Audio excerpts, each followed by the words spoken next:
Así fue la increíble vida de Fernando Valenzuela, y así fue su trágica muerte. Fernando Valenzuela ha sido el deportista mexicano más influyente de la historia, y esa influencia se manifestó muy especialmente más allá de las fronteras mexicanas, con el impulso que dio al béisbol de las ligas mayores de Estados Unidos. La memorable actuación de Valenzuela en 1981 con los Dodgers de Los Ángeles, año en el que se convirtió en el primero y hasta ahora único lanzador de la historia del béisbol mayor en obtener los premios de novato del año y Cy Young del mejor pitcher de la liga, desató la Fernandomanía.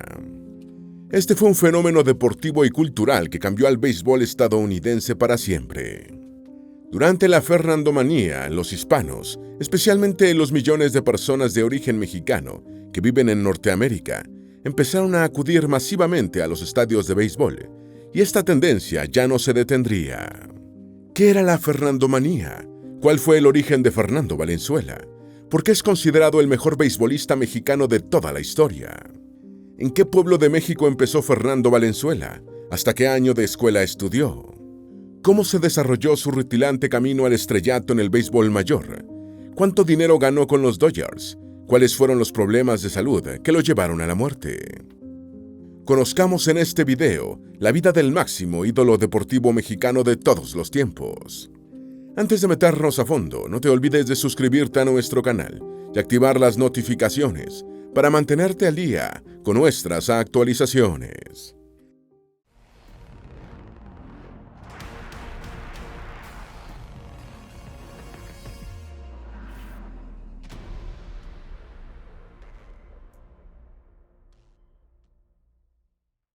¿De qué murió Fernando Valenzuela?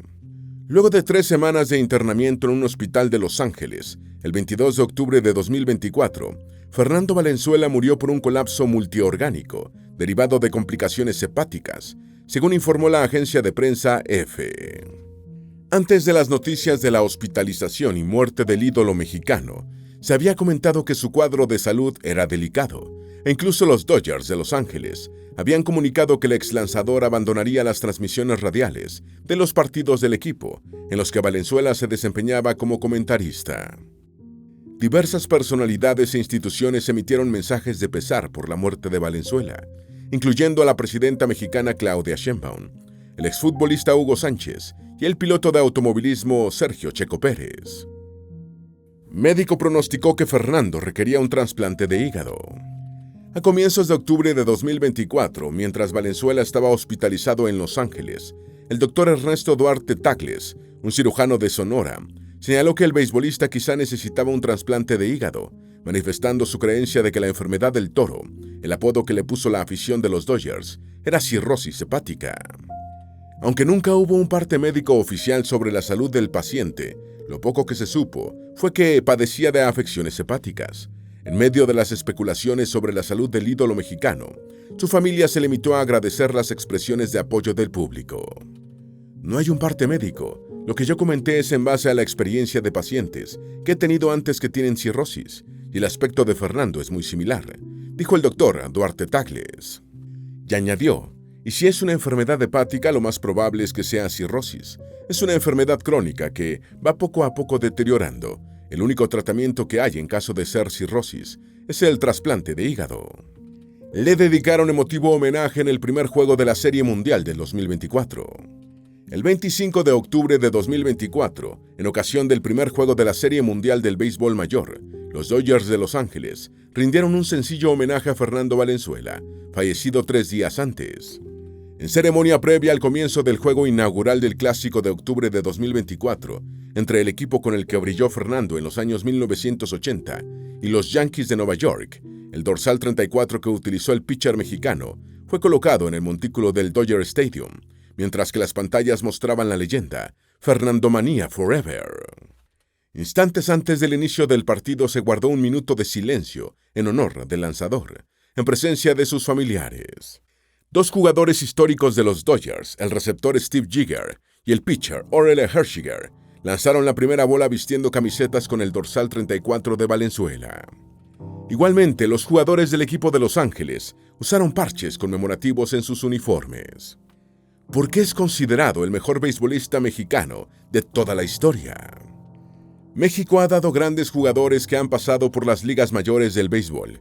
En 1954, Roberto Beto Ávila fue el primer latinoamericano en ganar un título de bateo en las grandes ligas, y Vinicio Vini Castilla conectó 320 jonrones e impulsó 1,105 carreras a lo largo de 16 temporadas en el béisbol mayor.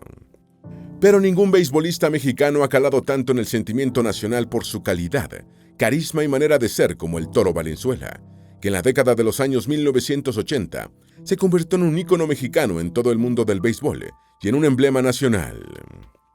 En su año de novato, Fernando ayudó a los Dodgers a ganar la Serie Mundial de 1981 contra sus archirrivales, los Yankees de Nueva York.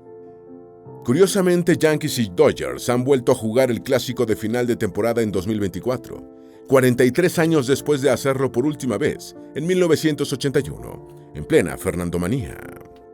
Su humildad a pesar del éxito. Fernando Valenzuela fue un hombre muy reservado, pero de una gran humildad. Claudia Gestro, una reportera que lo conoció de cerca, dijo tras la muerte del beisbolista que observó cómo había empezado a adelgazar y a llevar licuados al trabajo, aunque no quiso preguntarle el motivo para no invadir su privacidad. Gestro señaló: Fernando era una persona muy privada. En cuestión de enfermedades, la gente me preguntaba qué le pasaba, pero yo no lo veía con esos ojos. No quería pensar que estaba enfermo, yo quería pensar de forma positiva.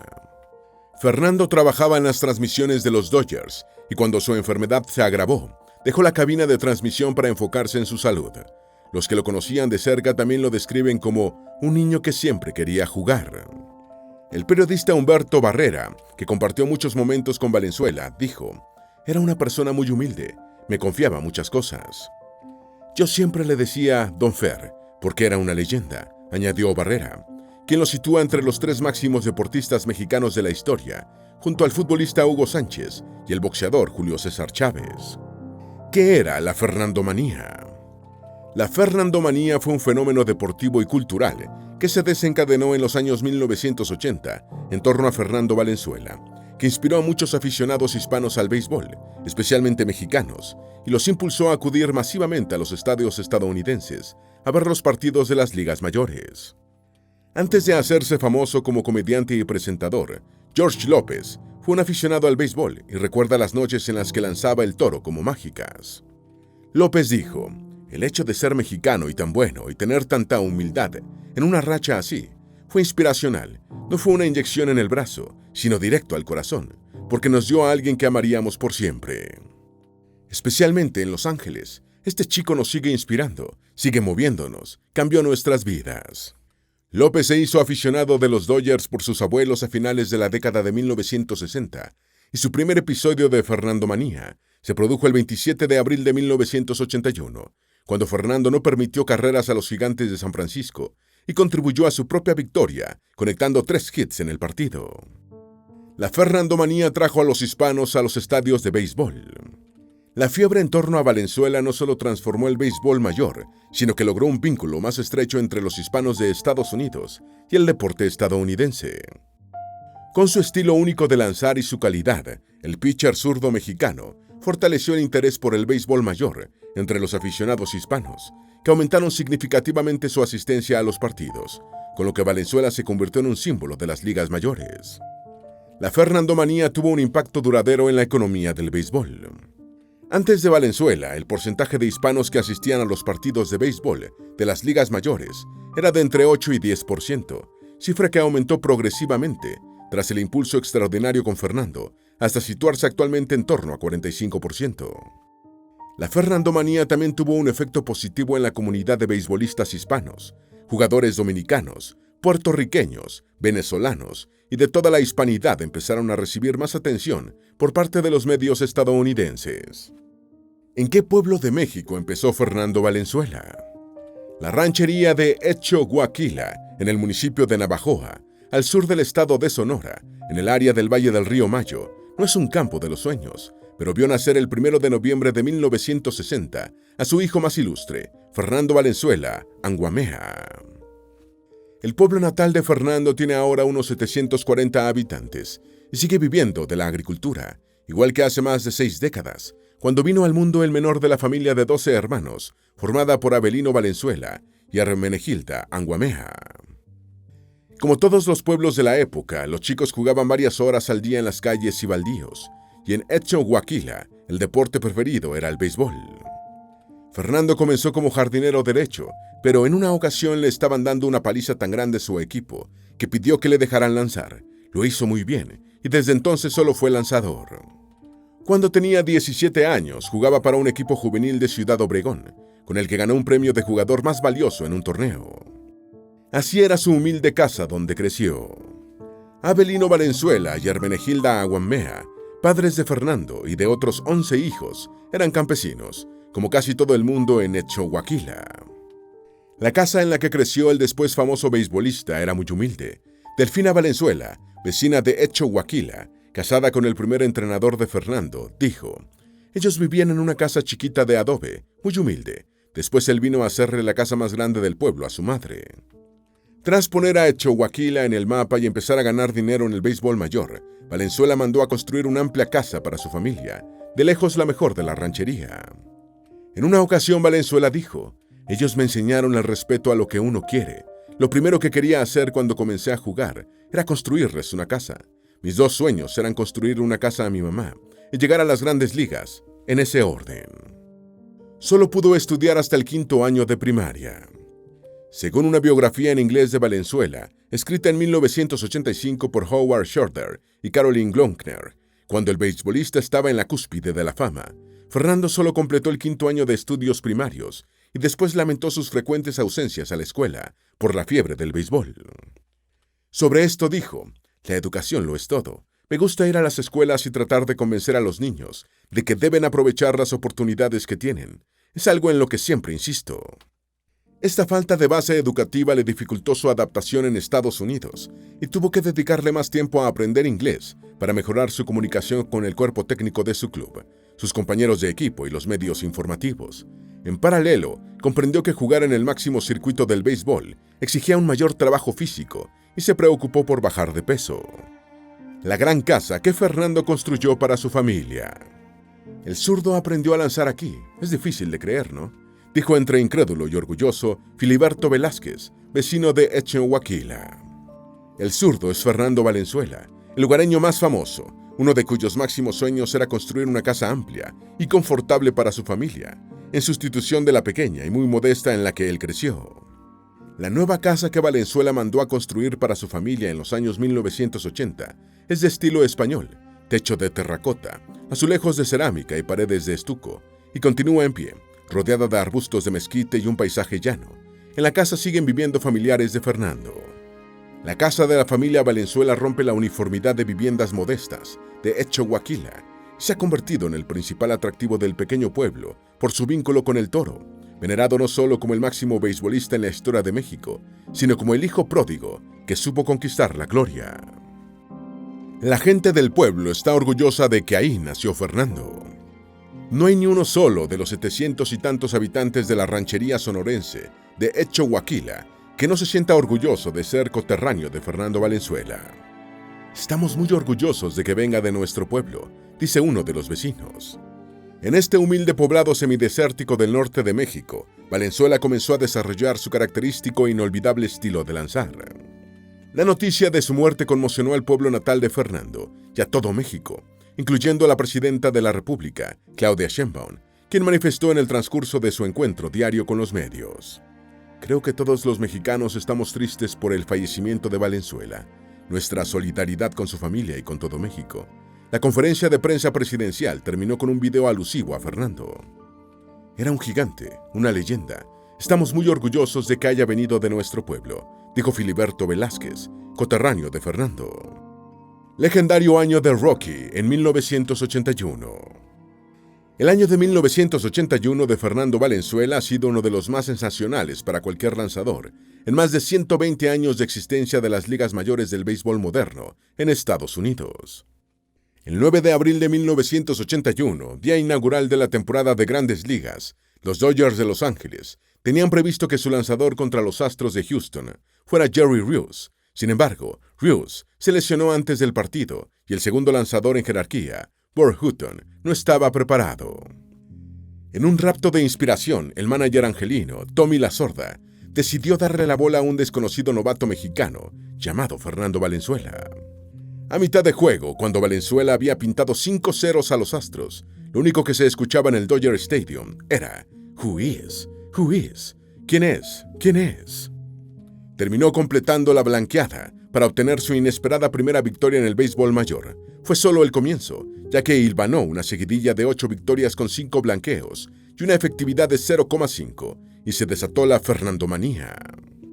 En 1981, Valenzuela se convirtió en el único pitcher en la historia de las ligas mayores que ha ganado el mismo año el premio de Rookie o Novato del Año y el Cy Young otorgado al mejor lanzador de la temporada. Su famoso lanzamiento de Screwball, que perfeccionó y lo convirtió en uno de los mejores de la historia. Screwball, que se traduce como bola de tornillo o tirabuzón, es uno de los tipos de lanzamientos de los pitchers que causa más estragos entre los bateadores. Es evitado por la mayoría de los pitchers, porque para ejecutarlo requiere hacer una rotación del brazo hacia adentro, lo que supone un riesgo de lesión. Vicente Huevo Romo, uno de los grandes lanzadores en la historia del béisbol mexicano, dijo una vez: "Nadie lo sabe, pero mi hermano Enrique le enseñó el screwball a Bob Castillo, y Bob Castillo se lo enseñó a Fernando". Era muy bueno el screwball de Fernando, porque podía lanzarlo a 2 velocidades diferentes, y lo lanzaba con toda la confianza. Incluso era capaz de tirarlo en cuenta de 3 y 2.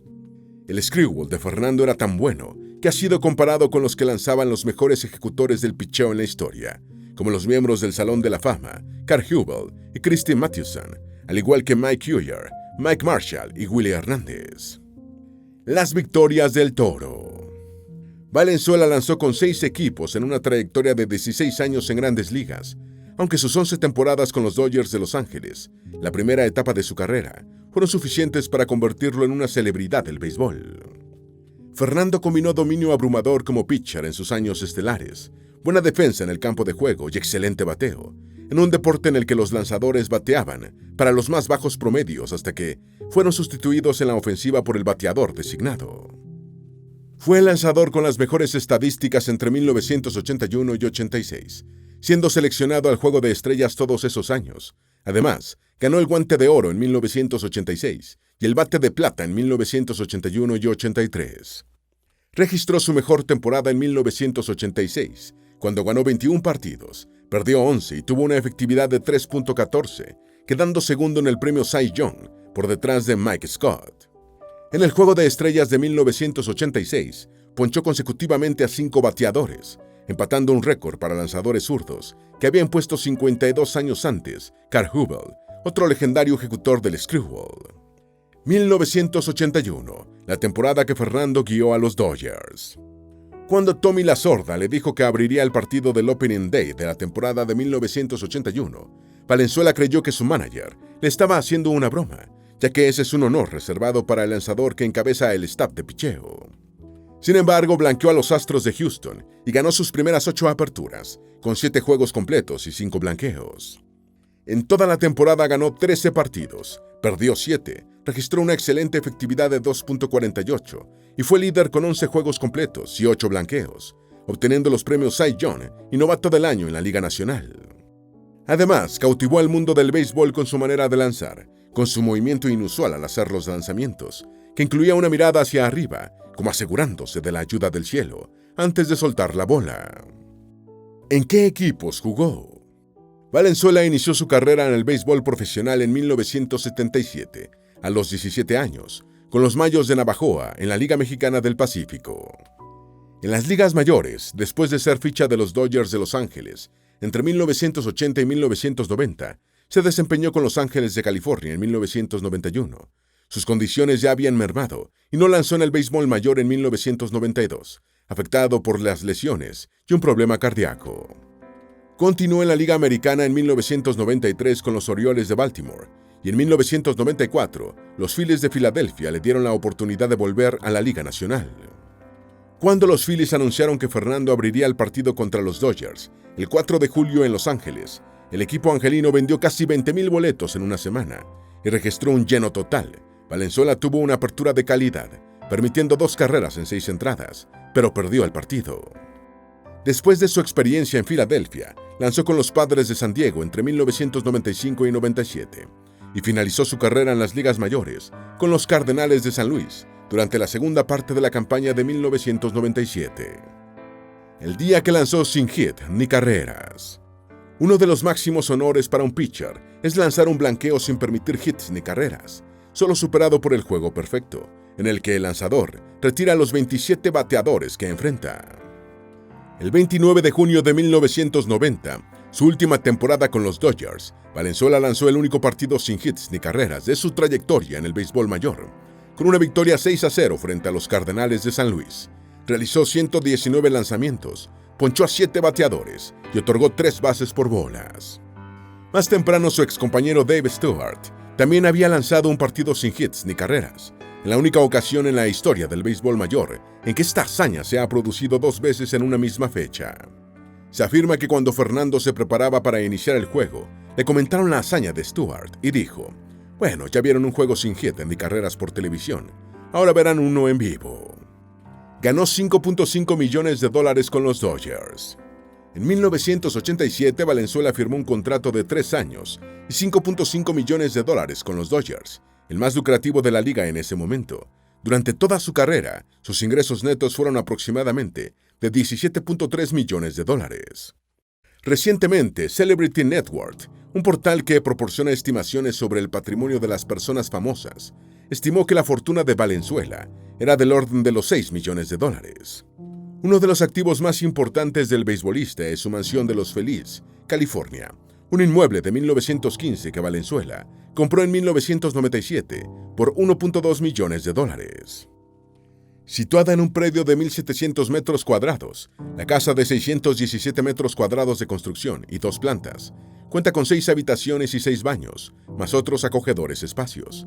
En esta casa, Valenzuela y su esposa, Linda Burgos, criaron a su familia de 4 hijos, Fernando Jr., Ricky, Linda y María.